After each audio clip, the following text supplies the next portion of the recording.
Bien, vamos a continuar con nuestro salmo y ahora nos toca iniciar una nueva sección. Generalmente me gusta hacer las secciones en dos partes, pero luego nos pasa que requerimos un poquito más de tiempo. Pero bueno, no hemos visto a través del tiempo que no hay prisa, no hay prisa en todo esto, ¿no? Ya lo tengo aquí.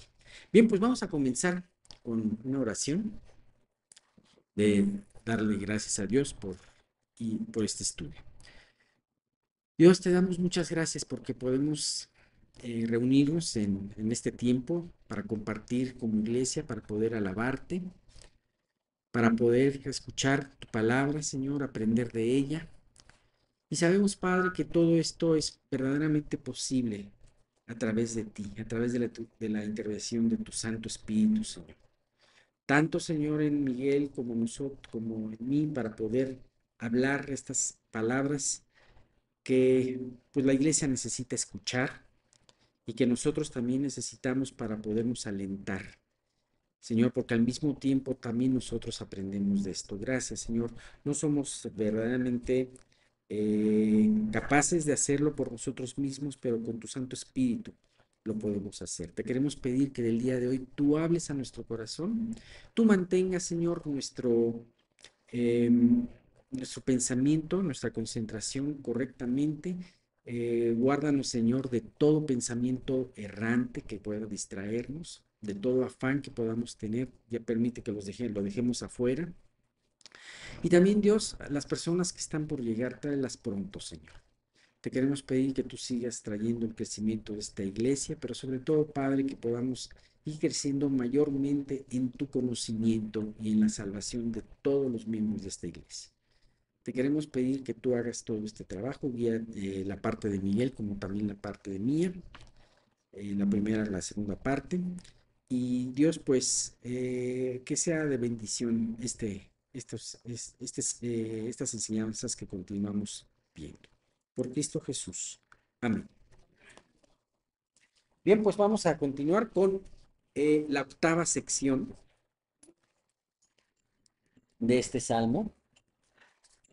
Es la letra Chet o Et. Esta letra es la letra octava del alfabeto. eh, y es y también como las anteriores letras, pues tiene varias cosas interesantes que podemos aprender. Acuérdense que este salmo, como lo hemos dicho en todas estas sesiones, es un salmo acróstico, en donde cada una de las secciones comienza precisamente con una de estas letras del alfabeto. Y bueno, esta letra en hebreo es parecida a la letra, a lo que se conoce como la letra CH, che, ajá, aunque no tiene el tipo de pronunciación que le damos aquí en español, che, ¿no? Para charro o chicharrón, ¿no? Más bien se pronuncia un poquito cuando con el nombre de Bach. Ustedes se acuerdan cómo se escribe el nombre de Bach, aunque termina con CH, ¿no? Entonces, más bien el sonido es como si pronunciáramos esa CH de Bach, ¿no? Ese es el sonido parecido al que tiene la letra Chet. Y podemos encontrar que esta letra nos habla de vida,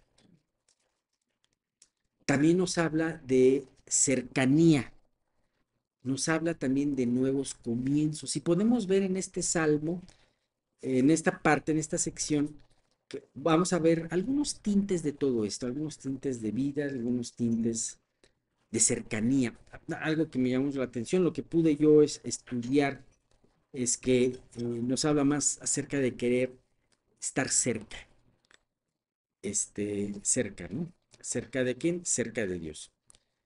Y esta cercanía se menciona a través de su presencia pedida. En este salmo, en esta sección, el salmista vehementemente pide por la presencia de Dios y por su palabra guardada. También él pone como un voto suyo el guardar la palabra.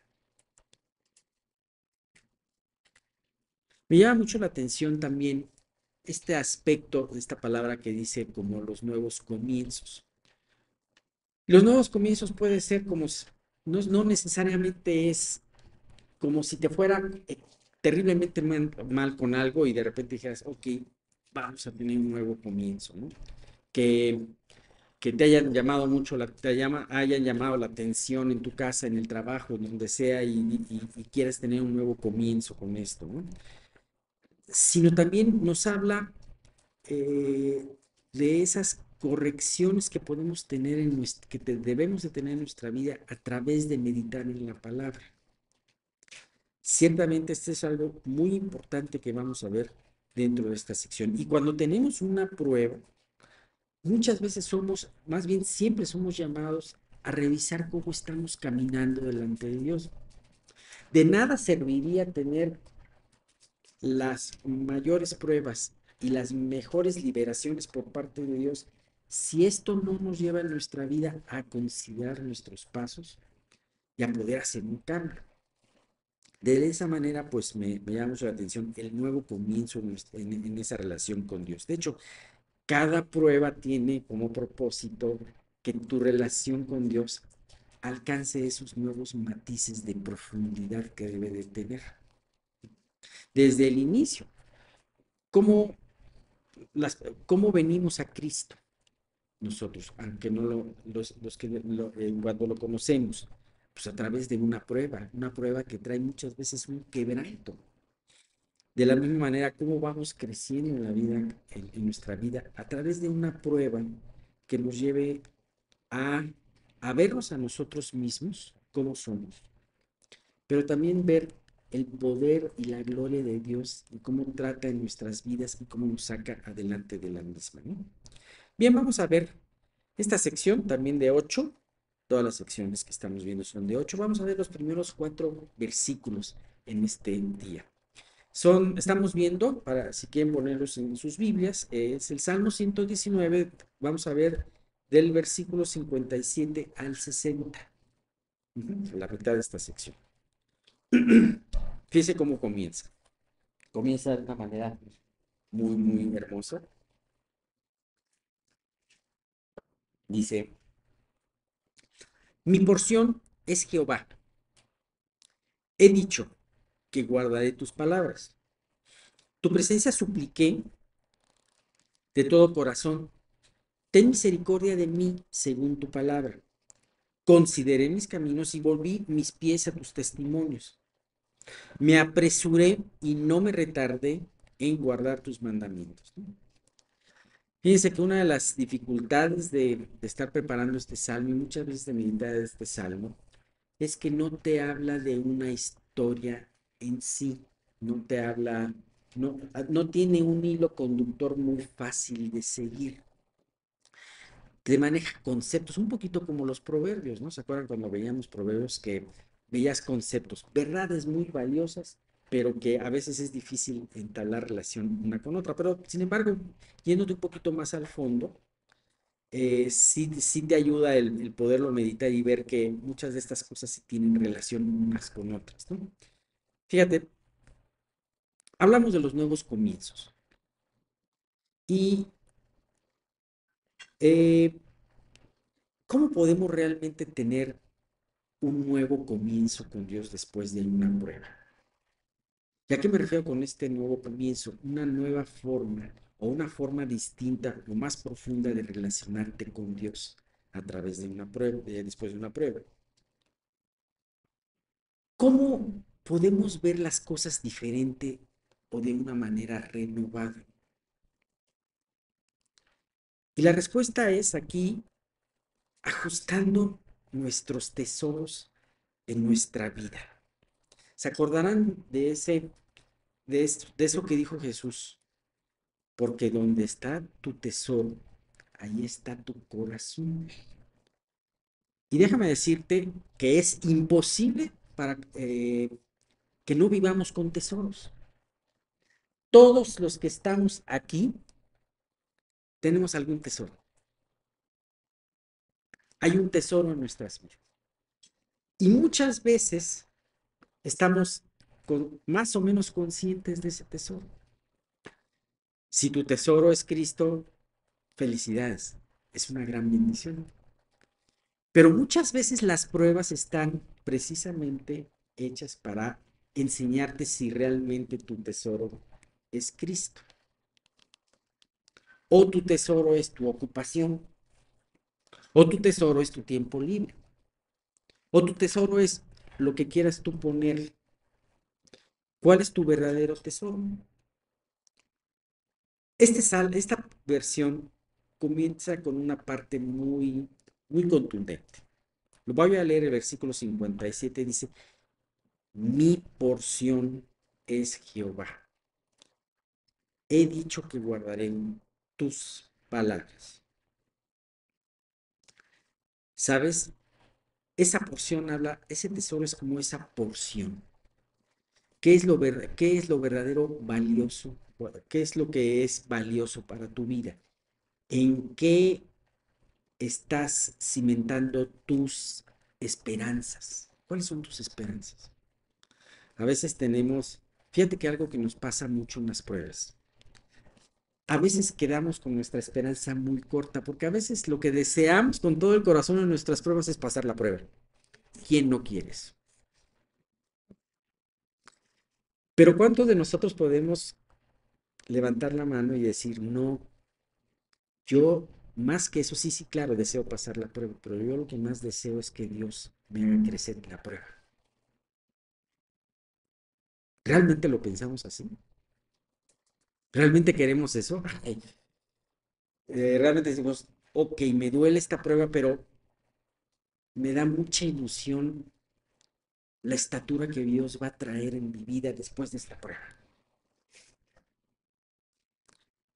Creo que es importante por eso las pruebas y por eso estas enseñanzas, para poder ver si nosotros estamos teniendo una visión corta o nosotros estamos teniendo una visión más a largo plazo.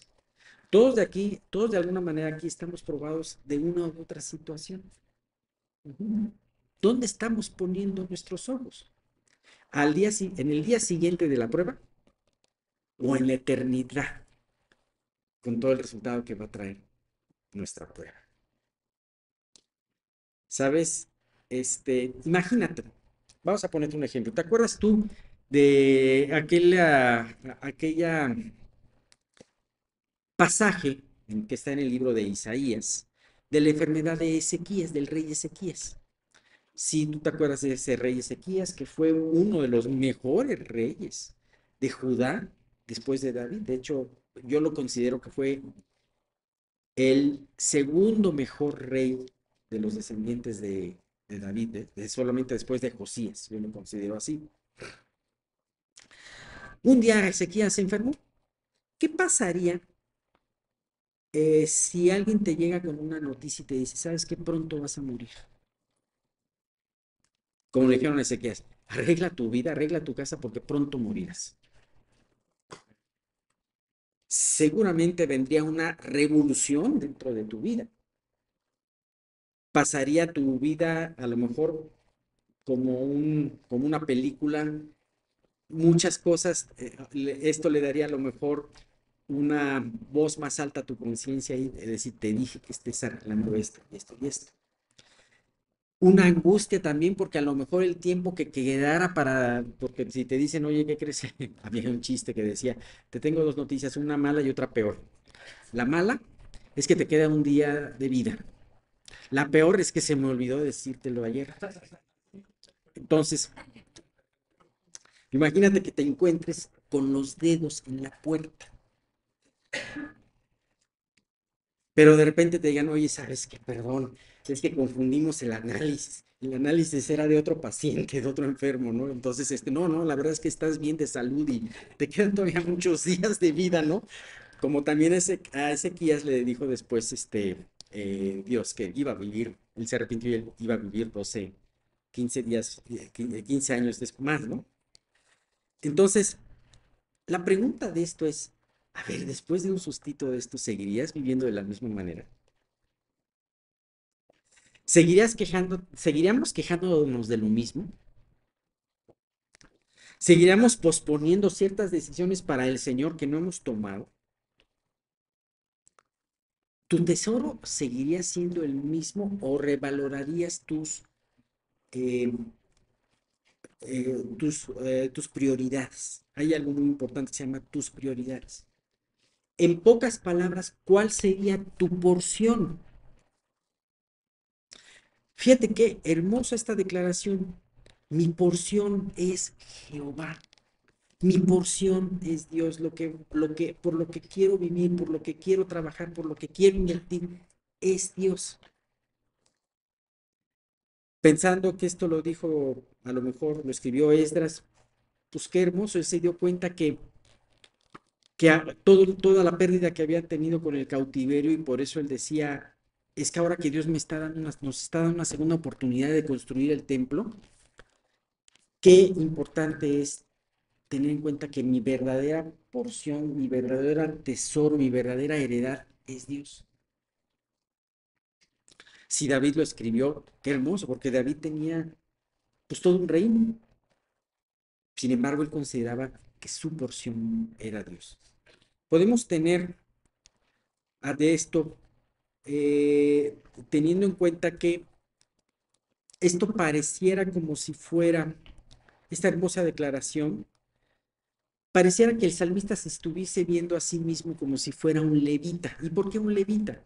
Ustedes se acordarán que los levitas fue la tribu que no recibió tierra en la tierra prometida.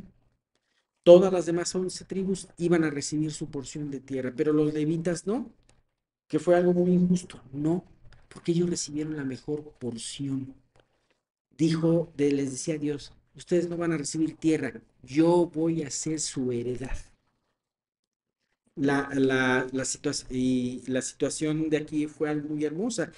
Y fíjate que a través de la palabra se nos dan ejemplos en donde nos habla de esa porción, de esa heredad de Dios. Y vean lo que dijeron otras personas. David, por ejemplo, en el Salmo 16, del 5 al 6, dijo, Jehová es la porción de mi herencia y de mi copa. Tú sustentas mi suerte. Las cuerdas me cayeron en lugares deleitosos y es hermosa la heredad que me ha tocado. Dice, wow, se descubría David a sí mismo como si fuera levita y dijo, verdaderamente los linderos que me han tocado, donde cayeron mis cuerdas, es lo más hermoso, son los mejores. Eso lo dijo David. Asaf dijo también algo parecido en el Salmo 73 del 25 al 26. Dijo, ¿a quién tengo yo en los cielos sino a ti?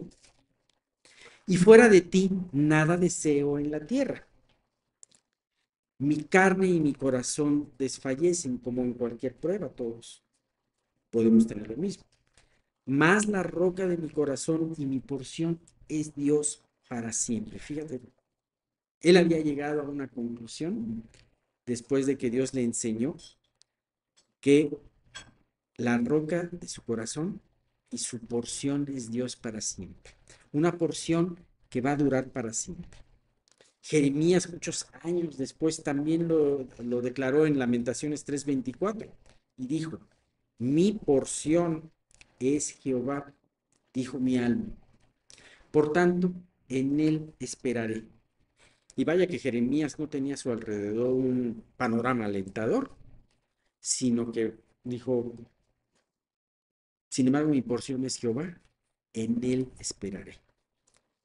En el Nuevo Testamento, Jesús le dice a Marta, en Lucas 10:41 al 42, Marta, Marta, afanada y turbada estás con muchas cosas, pero solo una es necesaria.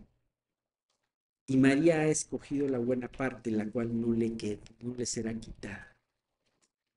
Marta estuvo haciendo lo que siempre hacía, se afanó, se enojó. Aparentemente fue algo muy válido. Oye, pues dile qué está haciendo ahí mi hermana. Yo soy la que llevo la carga, dile que me ayude. Algo muy justificado. Sin embargo, Jesús le hizo que volteara a ver y que viera las cosas de una manera distinta. Y entonces le dijo, María, que me está escuchando, ella, escogió su porción adecuada, su parte adecuada, la cual no le será quitada. Por fin, finalmente en Juan 6:68 también Pedro le dijo esto a Jesús. Le respondió Simón Pedro: Señor, ¿a quién iremos? Tú tienes palabras de vida eterna. Pedro entendió en ese momento que su porción realmente era Dios. Así como lo habíamos visto con David, con Asaf, con Jeremías y con María. Él dijo: ¿a quién iré? Si esta heredad no puedo entrar yo, o si yo esta heredad, esto que tú me has dado, lo desecho, no tengo lugar, no tengo heredad, no tengo a dónde ir. Bien, entonces mi porción es Jehová. En la segunda parte del versículo 57 dice: he dicho, guardaré, he dicho que guardaré tus palabras. Él reafirma así, seguramente lo había afirmado en otra ocasión, y en ese momento lo reafirma y dice: he dicho, y que me escuchen todos, guardaré tus palabras. Esto puede parecer un voto muy atrevido. ¿Por qué? Porque ninguno de nosotros, por nuestras propias fuerzas, podemos guardar las palabras de Dios. Entiéndase, no solamente el creer, no solamente el conocerlas, que sería el primer acercamiento a la palabra de Dios, leerlas, meditar en ellas, estudiarlas y memorizarlas. No solamente eso, porque eso lo puede hacer una persona que perfectamente no conozca a Cristo, sino también el guardarlas significa que sean una realidad en nuestras vidas, que sean aplicables. Ajá. Y eso es algo que solamente Dios puede hacer. Sin embargo, el mismo que nos puede llevar a reestructurar nuestras prioridades y realmente decir que nuestra porción es Dios, es el mismo que nos puede llevar a guardar la palabra de Dios. Hacer que esto que estamos leyendo hoy lo creamos y al aplicarlo lo estemos demostrando que lo creemos. Ajá. Esto nos lleva a dos verdades muy obvias, muy sencillas, en donde dice: la palabra de Dios solamente se puede obedecer y guardar si tú tienes una relación con Dios. Porque cuando tú tienes una relación con Dios, Él te da su espíritu y el espíritu te da el poder para hacer estas palabras una realidad. Y la segunda verdad: el guardar la palabra te lleva a apreciar tu relación con Dios de tal manera que puedas declarar como declaró el salmista: mi porción es Jehová. Y yo creo que ese es el punto que Dios nos quiere llevar a todos, el hecho de poder, hemos estado hablando de un salmo que nos habla constantemente de la palabra de Dios, nos habla de sus atributos, y entonces Dios quiere el día de hoy enseñarnos que a través de la palabra lo podemos apreciar más a Él y lo que Él nos ha dado, y además solamente Él puede llevarnos a apreciar la palabra de Dios. Tenemos un segundo versículo, dice: tu presencia supliqué de todo corazón, ten misericordia de mí según tu palabra. El salmista, que comprendió que Dios era realmente su única y verdadera herencia en la tierra, también entiende que su vida tiene un sentido de urgencia con respecto a la palabra a la presencia de Dios. Y esto hablaba un poquito de la connotación que quiere decir la letra chet, cercanía. El autor quiere que Dios sea cercano, de tal manera que su presencia esté con él. Esto también me recuerda a algunos otros versículos. El Salmo 16:11, que hemos citado anteriormente, dice: me mostrarás la senda de la vida. En tu presencia hay plenitud de gozo. delicias a tu diestra para siempre. Las pruebas están hechas para que podamos nosotros experimentar de una manera muy real la presencia de Dios en nuestras vidas. Sadrach, Mesach y Abednego, aquellos que fueron echados al horno de fuego, experimentaron de una manera impresionante la presencia de Dios cerca de ellos. Fue tan evidente que hasta Nabucodonosor la vio esa presencia. Eh, Sin embargo, si nosotros enfrentamos la prueba solamente y nuestro mayor anhelo es que Dios nos saque de la prueba, entonces nunca vamos a gozar de su presencia. Por eso es la habilidad que Dios da al creyente de gozarse aún en medio de las pruebas, porque no se está gozando en la prueba, se está gozando en la presencia de Dios en la prueba. Así que es muy importante. Moisés le dijo a Dios en Éxodo 33 del 14 al 15, y él, o sea, Dios, dijo, mi presencia irá contigo y te daré descanso. La presencia de Dios da descanso. Y Moisés respondió, si tu presencia no ha de ir conmigo, no nos saques de aquí. Así que podemos entender que la presencia de Dios para la vida de cada creyente es vital. Y hoy por hoy tenemos esa presencia de Dios como un regalo, como uno de los regalos más hermosos que Dios nos ha dado, que nos habla de esas promesas de Dios cumplidas en nuestras vidas. Y que solamente esto se manifiesta en los que verdaderamente le han conocido. Su Espíritu Santo, la promesa de su Espíritu Santo, que es la misma presencia de Dios en nuestras vidas. Qué tan hermoso y grande sería este regalo que Jesús les dijo a sus discípulos en la última cena. Esto está en Juan 16:7. Pero yo os digo la verdad, os conviene que yo me vaya, porque si no me fuera, el Consolador no vendría a vosotros, mas si me fuere, os lo enviaré. O sea, en pocas palabras, aunque era un tiempo triste, estaba revelando cosas Jesús muy duras. Sin embargo, les dice, o sea, van a recibir algo más hermoso, que es la presencia mía a través del Espíritu Santo en sus vidas. Y eso no se va a ir de ustedes.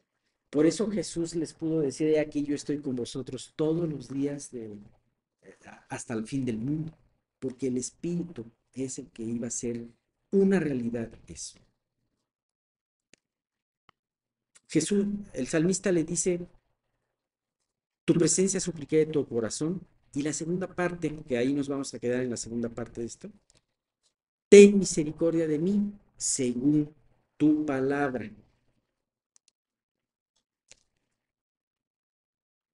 Y esa es precisamente, esta oración es atrevida porque le dice, tu presencia te supliqué. ¿Qué derecho tenemos nosotros de suplicar la presencia de Dios? ¿Nos la merecemos? No nos la merecemos. Y es más, aún como creyentes muchas veces la ignoramos o la queremos hacer de al lado. ¿Hemos hecho méritos para tenerla? En lo absoluto. Sin embargo, aquí dice dice, ten misericordia de mí según tu palabra. Le dice, la única forma por la cual la presencia de Dios está en nuestras vidas es por la misericordia de Dios. Hemos hablado mucho acerca de la misericordia de Dios. Pero, y esta misericordia también hay otra segunda ancla muy importante, según tu palabra. Si la palabra de Dios lo promete, quiere decir que efectivamente va a ser hecho. Así que es muy importante esta presencia. Dice el salmista, supliqué tu presencia supliqué de todo corazón. Lo hizo de todo corazón y eso fue bueno, pero eso no es suficiente. Es la misericordia de Dios y la promesa que está en su palabra lo que hace una realidad que su presencia puede estar en nosotros. Las pruebas están hechas en nuestras vidas para que podamos de alguna manera ubicarnos delante de Dios. Ellas traen la humildad que necesitamos, nos llevan a apreciar nuestra relación con Dios y lo que Él nos ha dado. Nos hacen conscientes de nuestra necesidad de estar pegados a Él y que todo esto actuará en base a su misericordia y promesa. Así que eso lo podemos resumir. Gracias a Dios por las pruebas, porque las pruebas nos acercan más a Él, nos llevan a ver realmente lo valioso de la porción que nos ha dado y nos llevan a anhelar su presencia. Por último dice Juan 15:5, yo soy la vid, vosotros los pámpanos, el que permanece en mí y yo en él, este lleva mucho fruto, porque separados de mí nada podéis hacer. A veces nos hace falta ser realmente conscientes de esta última parte, porque separados de mí nada podéis hacer. Es precisamente las pruebas los que nos lleva a tener esa vulnerabilidad en donde anhelamos su presencia y nos damos cuenta que sin su presencia no podemos hacer nada, como esos pámpanos que somos. Bien, vamos a terminar con esto y y vamos a continuar el próximo domingo. Bueno, continuaremos con nuestro estudio de la fe. Recuerden cuáles fueron los versículos introductorios. Sin fe, no. Es pues la fe, la certeza de lo que se espera, la convicción de lo que no se ve. Esto quiere decir que lo que Dios promete es una realidad, aunque no lo veamos. Y tenemos que modificar nuestra mente de acuerdo a la promesa. Es como cuando alguien te promete algo y lo crees, por ejemplo, este domingo te voy a invitar a comer barbacoa. Yo no puedo, pero te haces la idea, ¿no? Hasta te puedes imaginar la salsita.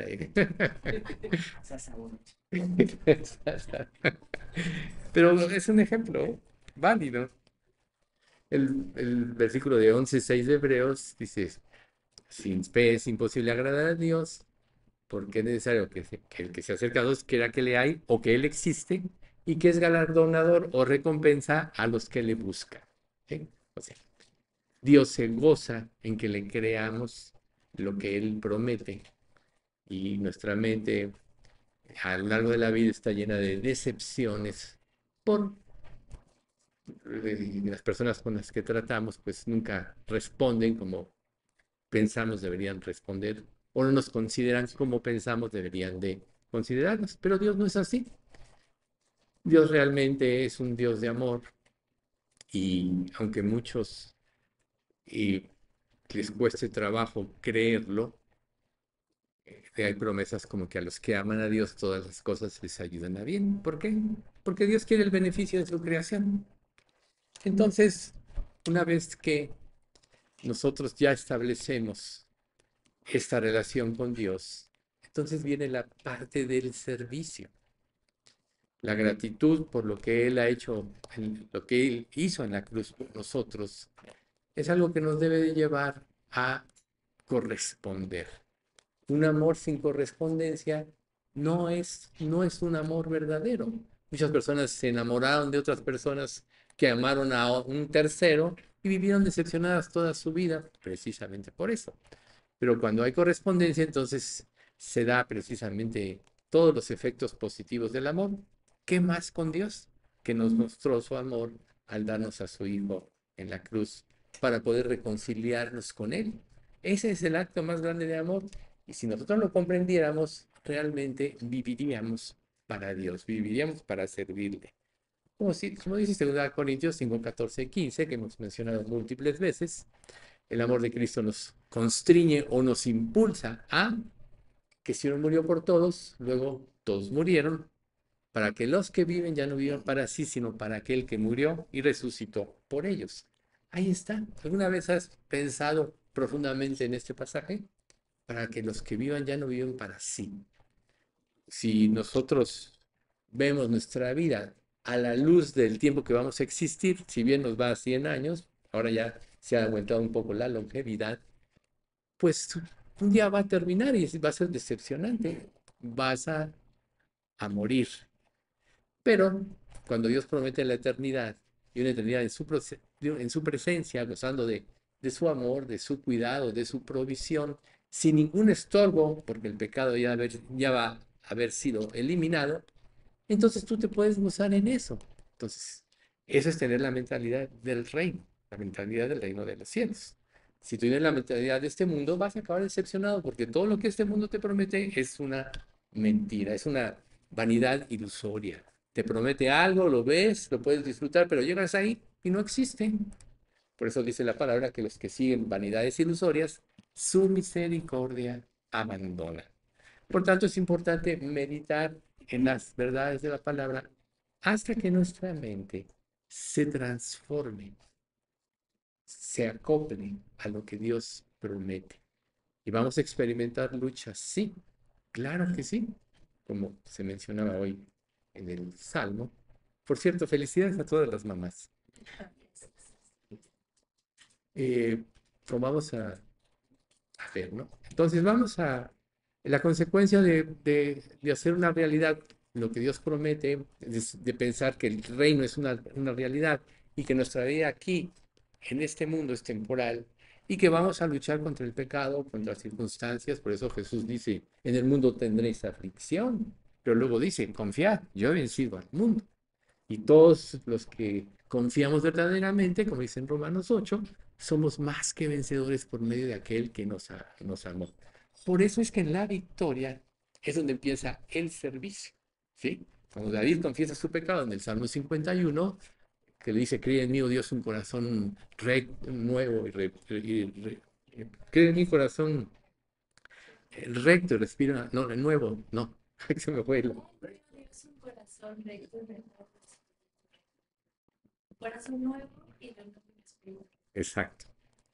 Entonces, pero posteriormente dice, luego dice, vuélveme el gozo de tu salvación, o sea, el gozo de hacer una realidad de las promesas de Dios y espíritu noble me sustente. Pero, ¿cuál es la consecuencia de eso? Entonces enseñaré a los transgresores tus caminos y los pecadores se convertirán a ti. ¿Sí? Y no es nuevo, es limpio. Entonces enseñaré a los transgresores tus caminos y los pecadores se convertirán a ti. Ahí está la clave. Y es precisamente lo que es la segunda parte de este estudio que vamos a ver, el servicio a Cristo, precisamente. Entonces, nosotros, los verdaderos seguidores de Jesús, los que realmente queremos corresponder a ese amor, tenemos que tener las prioridades correctas. ¿Cuáles son tus prioridades en esta vida? Lo que tú haces, a lo que tú te dedicas y en lo que tú piensas la mayor parte del tiempo, esas son tus prioridades. Entonces, yo siempre invito a las personas a analizar sus vidas en este sentido, si realmente estamos en Cristo o no, o estamos eh, queriendo presentar un servicio, porque cuando Dios dice, pedid se os dará, buscad y hallaréis, llamad y se os abrirá, porque todo aquel que pide recibe, y el que busca halla, y el que llama se le abrirá, habla que pidamos conforme a su voluntad, conforme a su deseo. Los deseos de Dios deben ser nuestros deseos. Eso fue lo que impulsó a Dios Hijo a venir y dar su vida por nosotros, a renunciar a ser Dios, como dice Filipenses capítulo 2, y hacerse hombre. Y estando en la condición de hombre, humillarse a sí mismo haciéndose obediente hasta la muerte y muerte de cruz. ¿Ven ustedes? Entonces, nosotros no debemos ser descuidados o destructivos, ¿no? Como cuando Jesús dice, vamos a Betania porque Lázaro duerme, ¿no? Y entonces dice, bueno, si duerme, pues está descansando, pero no, luego les dice claramente, murió. ¿Y qué le dice Natanael? Vayamos y muramos todos, ¿no? O Felipe. Entonces, vayamos y muramos todos. Ese es el punto aquí. Entonces, nosotros, algo de lo que tenemos que hacer como prioridad en nuestras vidas es despojarnos de la tiranía de nuestro egoísmo. El egoísmo es tirano porque nos impide ver la voluntad de Dios o apreciar la voluntad de Dios. Entonces, perder es lo que Dios quiere que cada uno de sus hijos viva. ¿Por qué? Porque todo lo que pierdes es lo que te estorba para consagrarte. Por eso la Escritura dice, el que quiera salvar su vida la perderá. Pero el que pierda su vida por causa de mí del Evangelio, éste la hallará. Marcos 8, del 15 al 16. ¿Sí? Entonces, nosotros debemos de servir a Dios en amor y con la libertad que Dios nos da para hacerlo. Al aceptar a Cristo como nuestro Salvador y Señor y ser hechos hijos de Dios, recuerden que Dios ya nos dio la mente de Cristo, pero es una mente a desarrollar. Vamos a tener luchas internas entre lo que queremos, entre nuestro egoísmo y lo que Dios quiere. Pero cuando nosotros nos convertimos realmente, Dios nos da la capacidad de vencer el pecado, la libertad de la esclavitud que produce el pecado en nosotros, que nos impide hacer lo que queremos. Todos somos esclavos del pecado. Jesús lo dice en Juan 8:34. De cierto digo que todo aquel que hace pecado, esclavo es del pecado. Pero que él dice el 32 y el 36, y conoceréis la verdad y la verdad os hará libres. Y el 36, así que si el Hijo os libertare, seréis verdaderamente libres. Por tanto, todo el que está en Cristo ya está liberado de esa esclavitud. Ahora, solo lo que procede es apropiar esa libertad.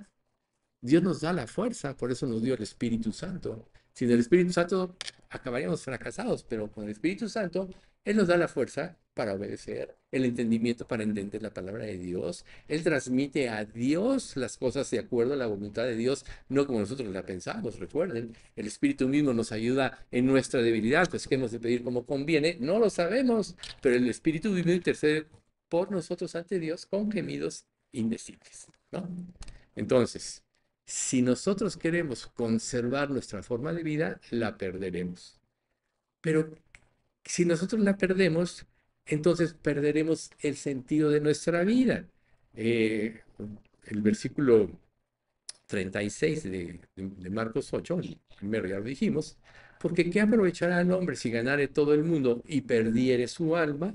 ¿O qué recompensa dará el hombre por su alma?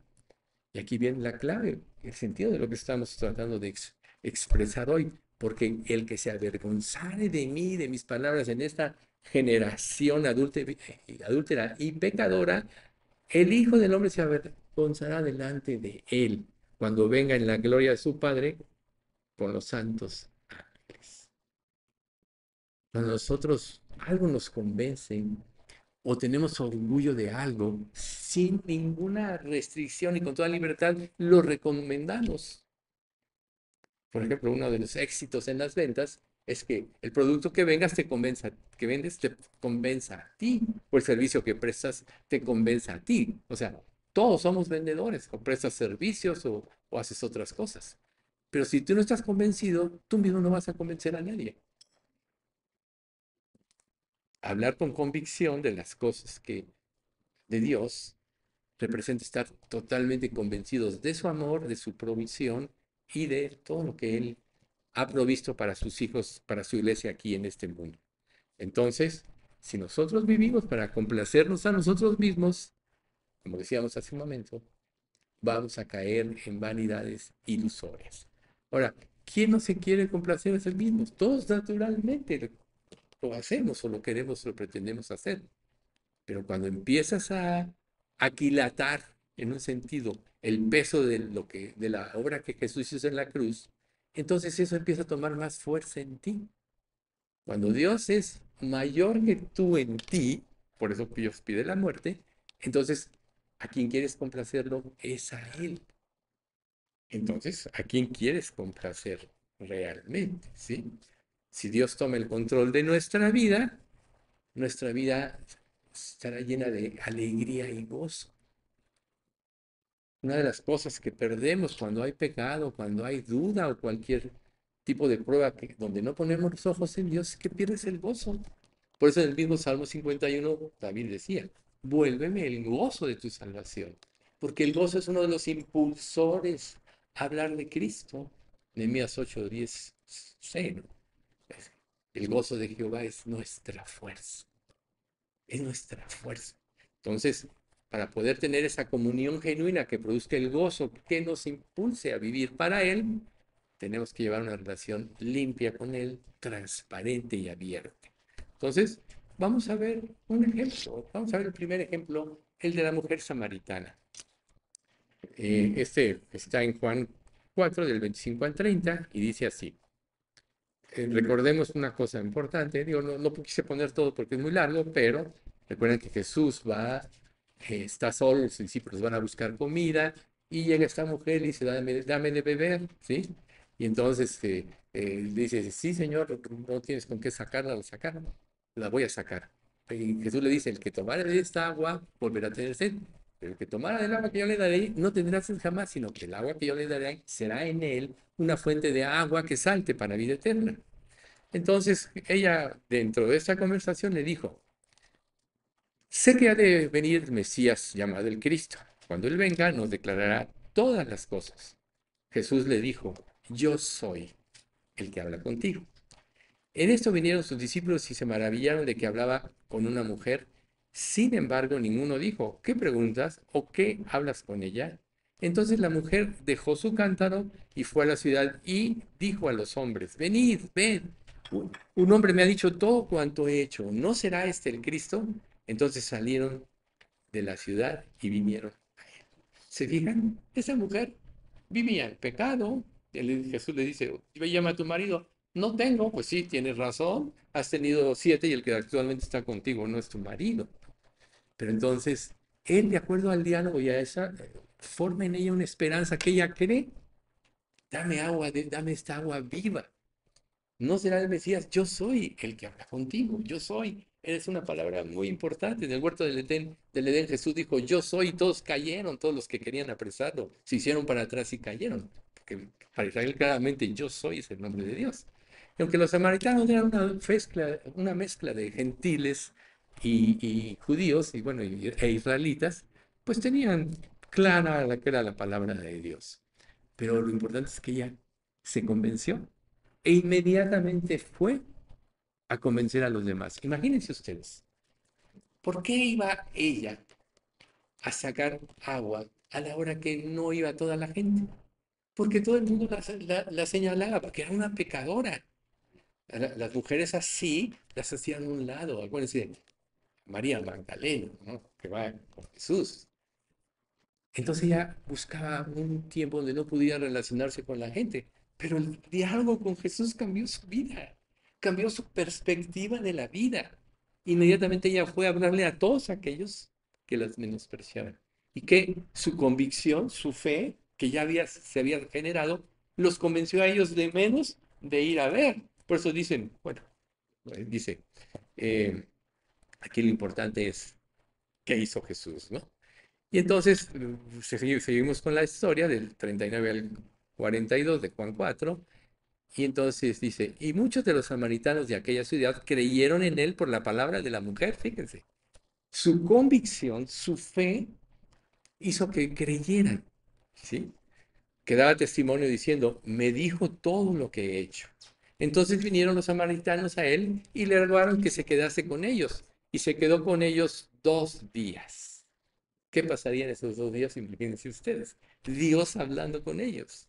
Y decían a la mujer, ya no creemos solamente por tu dicho, porque nosotros mismos hemos oído y sabemos que verdaderamente este es el Salvador del mundo, el Cristo. Qué historia, ¿no? Los judíos, los fariseos, saduceos, herodianos, los maestros de la ley, menospreciaban a Jesús porque no se amoldaban a como ellos pensaran. Y esta pobre mujer que fue tocada, inmediatamente vio la gloria de Dios y fue a manifestarla. Y los samaritanos, que eran menospreciados por los judíos a tal grado que si podían evitar pasar por Samaria, daban un rodeo para no pasar porque la menospreciaban por la mezcla de judíos y gentiles. Ellos creyeron en el testimonio de ella que los trajo y de Jesús mismo cuando habló con ellos. Entonces, nosotros vemos que Dios a su iglesia, a cada hijo suyo, lo ha hecho un embajador. Eso dice 2 de Pedro 2:9. Mas vosotros sois linaje escogido, real sacerdocio, nación santa, pueblo adquirido por Dios para que anunciéis las verdades de aquel que os llamó de las tinieblas a su luz admirable.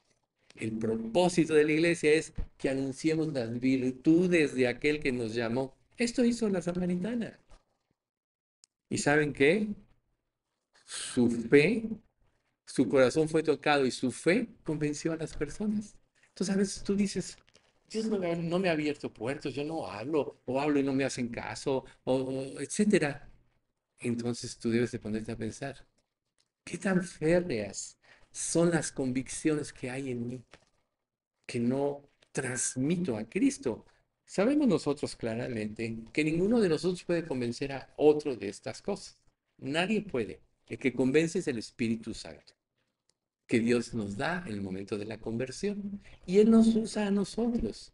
Nosotros solo somos un canal de Dios, ¿sí?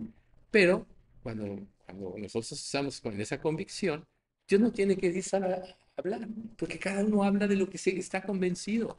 Tus conversaciones en cualquier reunión, en cualquier lugar, es hablar de lo que estás convencido, no de cosas que no crees.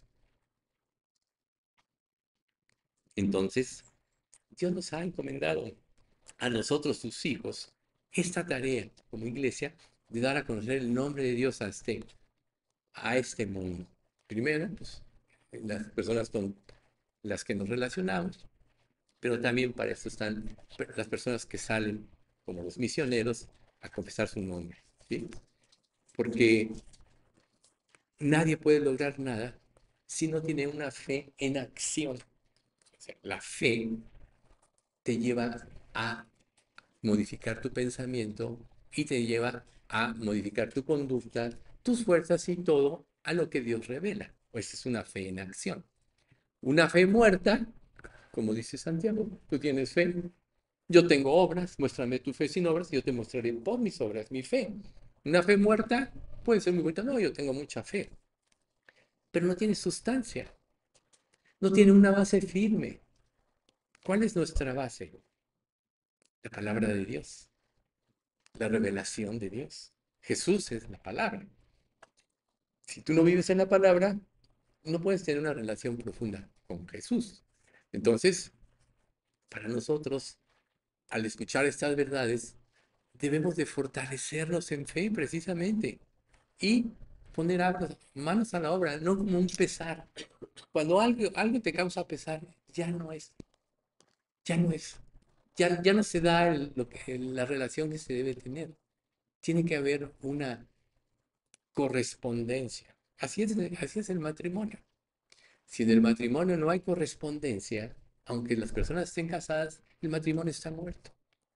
Las personas, en cada cónyuge, debe hacer lo mejor por su cónyuge, no lo que le interesa a él. Los que llegan al matrimonio pensando, me tienes que complacer, me tienes que hacer feliz, tienes que considerarte bonita para que yo te vea, tienes que hacer lo que yo digo, ese matrimonio va a fracasar.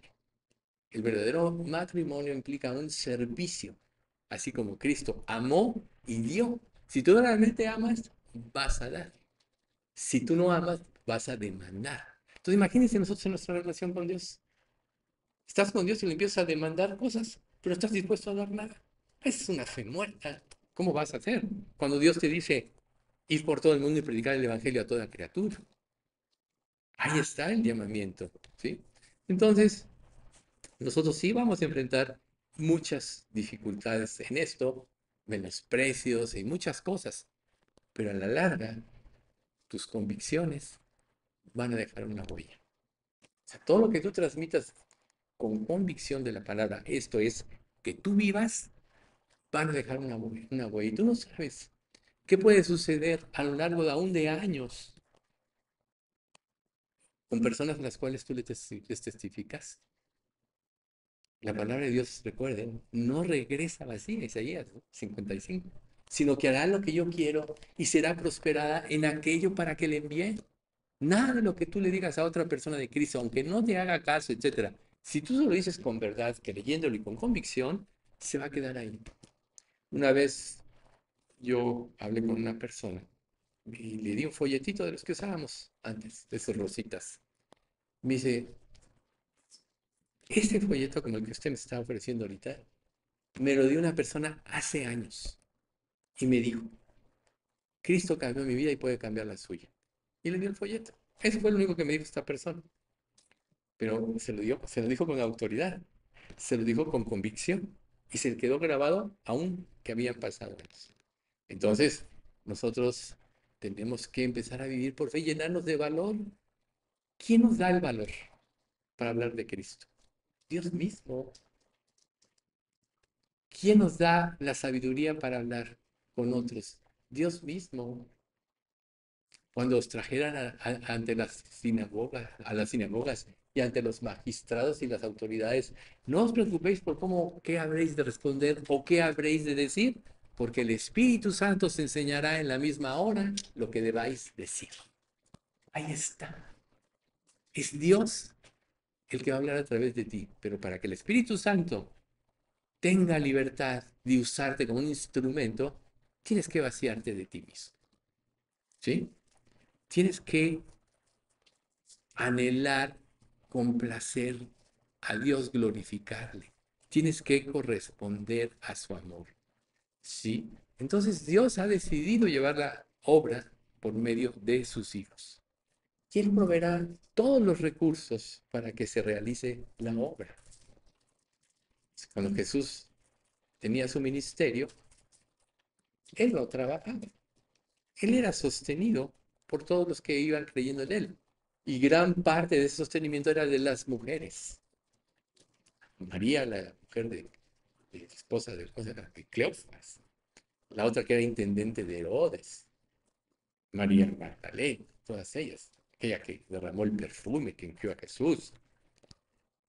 Entonces, cuando nosotros creemos, entonces se activa el plan de Dios. Por eso es que sin fe es imposible agradar a Dios. Si tú crees, recibirás.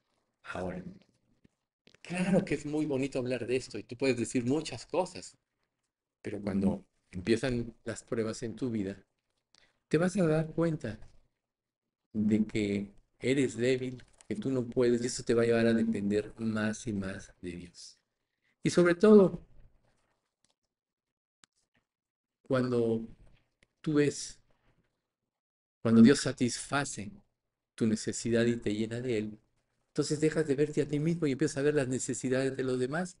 Eso pasó con Jesús. Por eso hizo tantos milagros, aún de personas que ni le conocían, como aquel hombre en el estanque de, de Siloé, ¿no? Señor, es que cada vez que viene el ángel y remueve las aguas, yo voy y otro llega primero. Y Jesús le dice, levántate y toma tu camilla.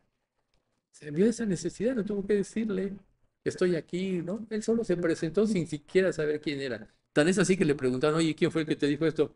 No, pues no sé, hasta que después se encuentra con Jesús. Entonces Mateo 9, de 6, del 36 al 38 dice, y al ver las multitudes, tuvo compasión de ellas porque estaban desamparadas y dispersas, como ovejas que no tienen pastor. Entonces dijo a sus discípulos, a la verdad, la mies es mucha, mas los obreros pocos. Rogad pues al Señor de la mies que envíe obreros a su mies. Hoy estamos en un mundo que es muy superior a los 7.000 millones de personas. Creo que ya llegamos casi a 9, según oí. Está inmensamente poblada. Y todas esas multitudes tienen necesidad de Cristo. ¿Y quién es el que les va a hablar? ¿No? ¿Cómo irá si no hay quien les predique? ¿Cómo predicarán si no fueren enviados? Dios nos manda. Y si Dios nos manda, nos va a apoyar. Tenemos que aprender a dejar de vernos a nosotros mismos, dejar de ser los héroes de la escena y empezar a ver las necesidades de los demás. Ese es el verdadero cargo por las almas. Entonces la pregunta es, ¿están dispuestas nuestras manos a llevar a cabo esa obra? ¿Están dispuestas tus manos a hacerlo? Eh, Precisamente las pruebas de lo que se ha venido hablando mucho este año, las pruebas tienen como objetivo, que quitemos los ojos de nosotros mismos, desarraigarnos. Porque ¿cuál es el sentido de una prueba? Te muestra tu imposibilidad de resolverla por ti mismo. Eso, por eso es una prueba. Todo lo que tú puedes resolver lo resuelves sin depender de Dios. Aunque deberíamos depender de Dios aún de las cosas que sentimos que tenemos el control de ellas, porque tú no sabes lo que el futuro va a ser, ¿no? Como aquel hombre que dice que era muy productiva su tierra y dice, Alma, muchos años tienes para gozarte. ¿Qué haré? Derribaré estos graneros y construiré unos más grandes y diré eso, ¿no? Alma, muchos años tienes para regocijarte y gozarte. Y la palabra divina le dijo, necio, esta noche viene la pendiente de tu alma y lo que has provisto, ¿de quién será? Así es el que hace tesoros para sí mismo y no es rico para con Dios. O sea, Dios quiere que concentremos nuestra mente, nuestra energía en las demás personas y nos está llamando. ¿Cómo irán si no hay quien les predique? Y Dios nos ha enviado a nosotros. ¿Sí? Creer en Cristo en las pruebas es creer en el Dios que está renovando constantemente su creación. Nuestra relación con Dios es una relación de renovación constante. Por eso vas a la palabra y empiezas a meditar, por eso vas a la palabra y te enfrenta a tu egoísmo, te enfrenta a algún pecado, te enfrenta a la ligereza, a tu falta de constancia, ¿sí? Y muchos, sí, somos pobres, débiles, ciegos, sordos, quizá con necesidades desesperantes. Esta última frase es muy importante. Necesidades desesperantes. No tienes control. Y si tú no me ayudas, Dios, ¿quién va a ayudar? Miren, Dios en las pruebas desarrolla nuestra paciencia, pero también nos confirma nuestra fe en Dios. Vamos a poner el ejemplo de David. Un día David, después de que Saúl desobedece a Dios, es ungido por Samuel. ¿Y qué pasó a partir de que fue ungido por Samuel? Nada, aparentemente. Solo Dios lo llama a la presencia de Saúl porque tocaba el arpa, etc. Y Saúl, que Dios se apartó de él y era atormentado por un espíritu, cuando David tocaba, tenía alivio. Pero ¿cómo llegó David ahí? Ah, he oído a un hijo de Isaí que toca bien, tráiganmelo, que toca bien el arpa, tráiganmelo, ¿no? Ya había sido ungido. Luego eh, quería, Mical se enamoró perdidamente de David. Y Saúl había prometido que le daría a su esposa, a quien derrota, como esposa a su hija, a quien derrotara al filisteo, o sea, la hermana mayor de Mical, era para David, porque él derrotó al filisteo. No se la dio. Pero después se entera Saúl de que Mical, entonces dice Saúl, pues está bien. Y entonces manda a sus siervos a decirle, oye, pero ¿cómo, Dios, ¿cómo te puedes hacer yerno del rey? No, pues yo quién soy. Bueno, entonces ya Saúl les manda a decir, 100 prepucios de filisteos tráeme y esa será la dote que me corresponde. Y cumple con ello y le da a Mical, pero tuvo más miedo porque David siempre estaba victorioso y Dios ya se había apartado de él. Pero estamos hablando de David, ¿verdad? Imagínense, él ya sabía que había sido ungido por Samuel para ser rey. No fue a reclamar la corona y luego se predispuso la actitud de Saúl contra David y dice, tienen que salir huyendo, dejar a su esposa, dejar todo, no ir al templo o al tabernáculo que se usaba en ese entonces, donde estaba el arca del pacto. Tienen que salir huyendo a vivir en los desiertos, a ser perseguidos, luego tiene que ir a la ciudad de los filisteos, porque dije, pues al final me va a encontrar Saúl, mejor me voy. O sea, fuera de su tierra, fuera de su familia. Y todavía después de que matan a Saúl, pues era lógico que ella fuera el rey de todo Israel, ¿verdad? Solo Judá lo reconoce y es rey de Judá por 7 años y medio. Todavía tuvo que esperar 7 años y medio. Pero ¿qué hizo Dios en ese tiempo? Lo preparó para el reino. Vemos a otra persona, a José, el undécimo hijo de Jacob. Todo lo que tuvo que pasar para un día gobernar prácticamente Egipto y ser el instrumento que conservara la vida a la nación de Israel, que fue ahí donde se desarrolló, porque ahí llegaron 70 personas, pero ahí se desarrolló como una nación. Todo lo que tuvo que pasar José. Sus hermanos le tenían envidia, pensaban matarle, luego lo venden a los ismaelitas, y luego lo compra Potifar como esclavo, y está ahí, luego sufre la injusticia de la esposa, y va a la cárcel, todo eso. Les adivina el sueño al copero y al panadero, y dice, bueno, pues ahora estos cuates al que le preservan al copero la vida, pues seguro ahí está en la presencia. Y él le dice, oye, cuando llegues allá habla de mí. No habla, se le olvida. Y José, esperando en Dios, hasta que viene el sueño del faraón, ¿verdad? Entonces, Dios, uno de sus siervos, para usarlo, lo tiene que, le tiene que enseñar a vivir por fe, a saber y entender los tiempos de Dios. ¿Sí? Por eso es tan importante que nosotros sepamos muy bien que nada, que ya no debe haber parte de nuestra vida de todas aquellas cosas en las que estamos acostumbrados a vivir, como el egoísmo, el pecado, las actitudes egoístas, etcétera. Porque cuando vivimos de esa manera, estas manchan todo lo que toca. Las personas externas ven más de lo que nosotros podemos imaginarnos. Hace poco estaba platicando con una creyente y lo invitó a un estudio en otra iglesia. Y su hermano, que vivía en Estados Unidos, le dice, mira, ese señor, hablando de Juan Manuel, manipula y hace esto y hace el otro. Y ella como que platicando que no lo creía, pero dijo exactamente lo que era. Un incrédulo pudo ver todas esas actitudes y muchos pues lo veían como un dios a este hombre. Y siguen viéndolo como un dios. Pero una característica de un verdadero siervo no es no pretender su propia gloria, sino darle la gloria a Dios, porque ninguno de nosotros por sí mismo vale algo.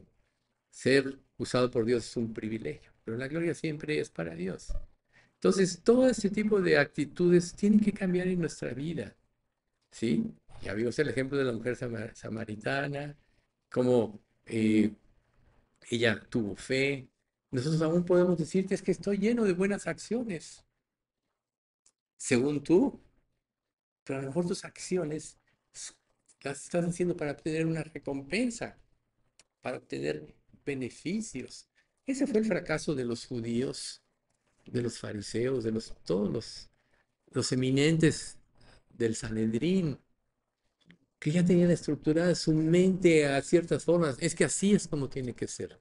Y le daban más importancia a todas sus leyes que a la misma palabra de Dios, y Jesús les demostraba y los ridiculizaba. Por eso lo odiaban y querían deshacerse de él. Pero sus actitudes de orgullo manchaban la gracia de Dios. Por eso Jesús tenía tanto éxito, porque dice, porque les enseñaba como autoridad el último pasaje de Juan 7, y no como los escribas y fariseos, porque Jesús era Dios y vivía todo lo que predicaba y era obediente al Padre. Y los otros solo buscaban sus propios intereses, ¿sí? En una iglesia una persona puede aspirar muchas cosas, pero ¿cuál es su verdadera motivación? El verdadero siervo, y por eso Jesús le lavó los pies a sus discípulos antes de, es el que sirve y es el que busca la gloria de Dios. Vamos a ver otro ejemplo. En Lucas 17 del 11 al 14. Yendo Jesús a Jerusalén, pasaba entre Samaria y Galilea. Y al entrar en una aldea, le salieron al encuentro 10 hombres leprosos, los cuales se pararon de lejos y alzaron la voz, diciendo, Jesús, Maestro, ten misericordia de nosotros. Cuando él los vio, les dijo, id mostraos a los sacerdotes. Y aconteció que mientras iban, fueron limpiadas. Tuvieron una fe inicial, buscaron a Jesús. Recuerden ustedes que los leprosos en aquel entonces no tenían contacto con la gente normal, los aislaban, porque muchas veces la lepra era contagiosa. Y entonces, si los tocaban o algo así, pues podían contagiar. Entonces eran segregados, tenían que vivir aparte, en cuevas y muchas cosas así, hasta que la enfermedad los iba consumiendo y se morían, o algunos se llegaban a sanar. Entonces estos, cuando ven a Jesús, surge la esperanza, ¿no? Como Bartimeo, ¿no? Surge la esperanza. Señor, ok, y demostramos a los sacerdotes. O sea, Dios les dio una promesa o les dio una orden, pero ellos tenían que obedecer. Esa es la fe. Un acto, tuvieron un acto de fe todos. Pero ¿qué pasó? Entonces, Cuando ellos fueron limpiados en el camino. En Lucas 17, del 15 al 17 dice, entonces uno de ellos, viendo que había sido sanado, volvió glorificando a Dios a gran voz y se postró rostro en tierra a sus pies, dándole gracias. Y este era samaritano. Respondiendo Jesús, dijo, ¿no son 10 los que fueron limpiados? ¿Y los 9 dónde están? O sea, el 10% de ese gran milagro fue el que regresó y dio gloria a Dios. ¿Cuántos de nosotros Dios no nos ha llenado la vida de bendiciones y de milagros? Y nos podemos acostumbrar a vivir en la gracia y ni siquiera tenemos esa gratitud. Un sello en una persona verdaderamente entregada es tener gratitud porque desarrolla la capacidad de ver la mano de Dios en todas las cosas.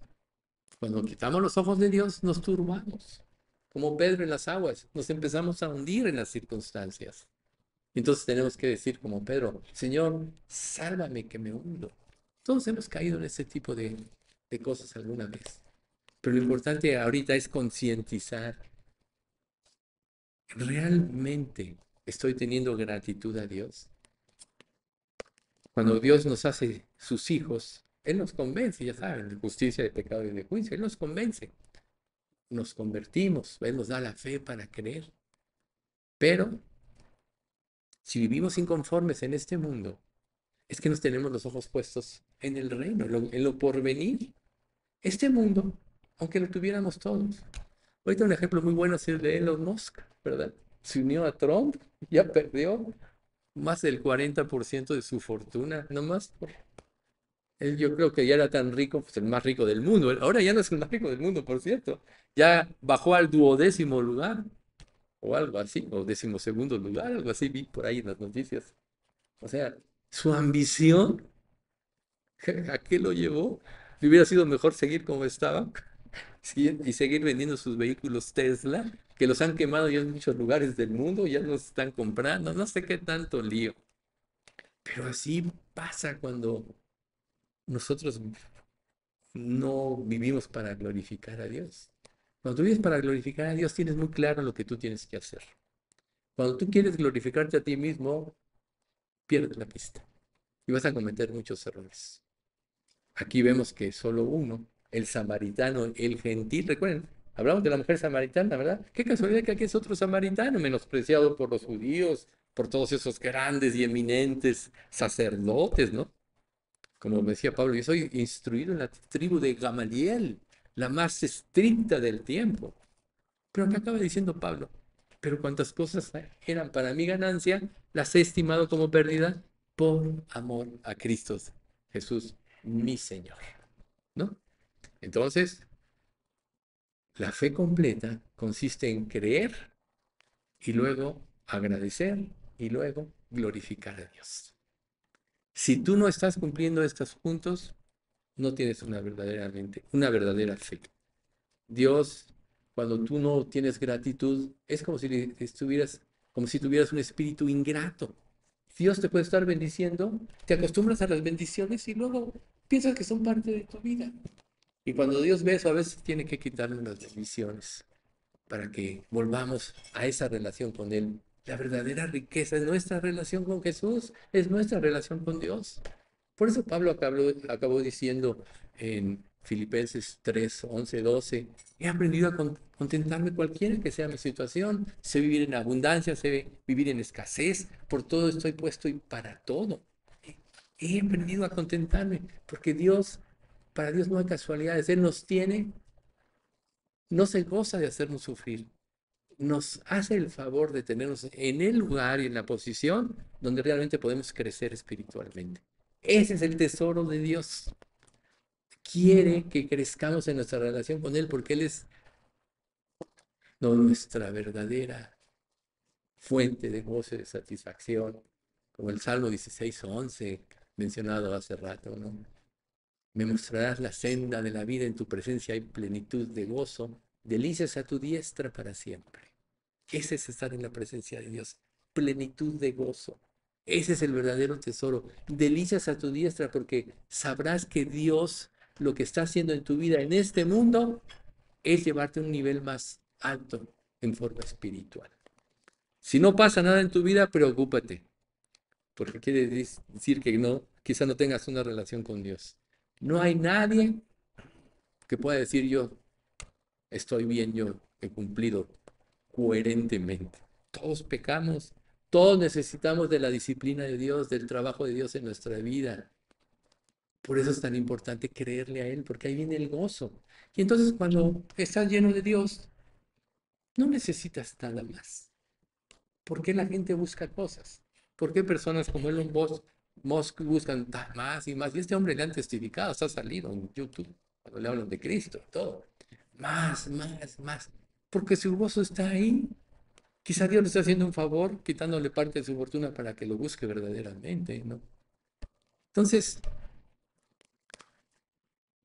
para este hombre, volviendo a aquel que regresó, aquel samaritano, la curación fue una evidencia de su fe y su gratitud de que verdaderamente agradeció y glorificó a Dios. Entonces, cuando nosotros somos agradecidos, vamos a comprender mejor la gracia de Dios. ¿Cuál es la primera eh, reacción que podemos tener? ¿Por qué a mí? ¿Por qué me quitas esto? Yo que te he servido, tú puedes razonar de esta manera. He tratado de llevar una vida ejemplar y mira cómo me tratas. ¿Qué estás haciendo cuando dices así? Cuando Dios te tiene, reitero, en la mejor posición donde te puedes entregar. No hay casualidades.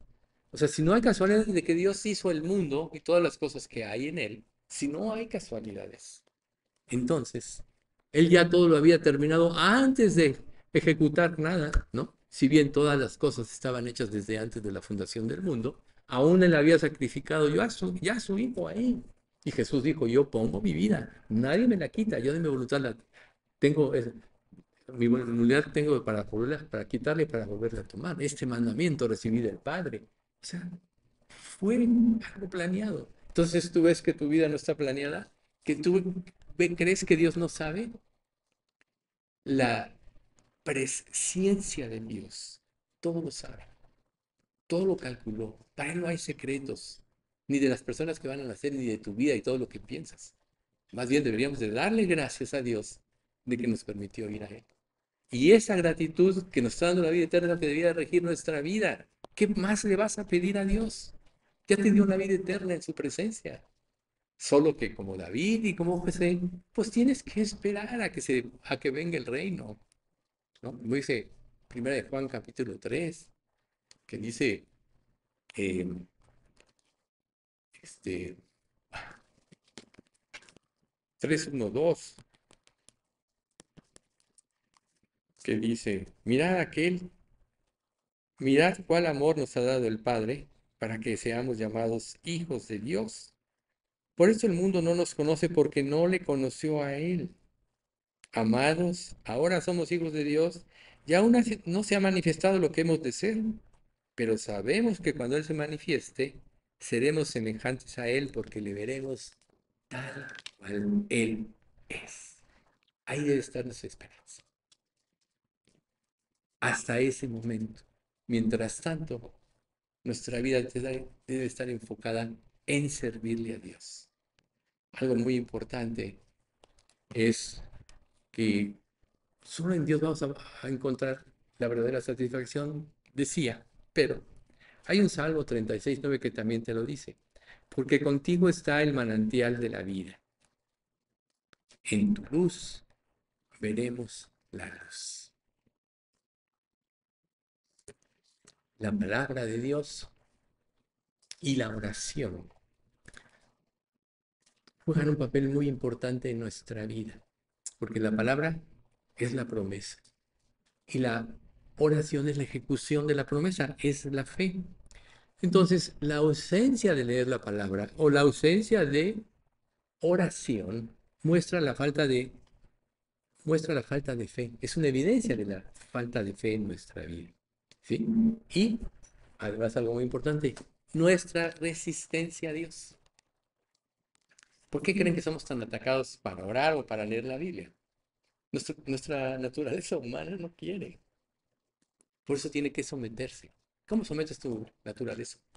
Se recuerda, ya tienes la nueva naturaleza según Cristo, la que debes alimentar para que se desarrolle en tu vida. Pero sigues conservando esa naturaleza humana que tiene que ser sometida por la nueva. Y se somete a través de la obediencia. Es lo que la Biblia le llama la carne. Porque tú dirás, oye, si en Romanos 6:4 dice que nuestro viejo hombre fue crucificado cuando nos convertimos, entonces, ¿de dónde sale esta? Bueno, esta es tu manera de pensar antigua, en rebelión a Dios y todo, y hay una lucha, ¿no? Porque el deseo de la carne es contra el espíritu y el del espíritu contra la carne, y estos dos se oponen entre sí para que no hagáis lo que quisierais, ahí está en Gálatas, ¿no? Ahí está, la carne, la naturaleza humana, que Dios te la dejó para que por fe desarrolles la nueva, la naturaleza de Cristo, la mente de Cristo, y sometas a esta. Por eso tenemos tantas luchas. Pero si tú tienes la victoria, ¿cómo la tienes? El que quiera venir a mí, tome su cruz cada día y sígame. Ahí está. Tienes que crucificar la carne con sus pasiones y delitos. Entonces, evalúa tu vida a la luz de esto, ¿sí? No le reclames a Dios, sino sabe bien que no es casualidad, ¿sí? Si nosotros nos negamos a obedecer a Dios o nos negamos a responder ante un estudio como ese donde Dios nos plasma verdades, entonces estamos en rebeldía. Por eso es, hermanos, ¿qué aprovechará al hombre si ganara todo el mundo y perdiere su alma? ¿No? ¿O qué aprovechará si alguno dice que tiene fe y no tiene obras? ¿Podrá la fe, este tipo de fe hueca, salvarle? Bueno, yo pensaba acabar el estudio hoy, pero no. Vamos a tener que prolongarlo un domingo más.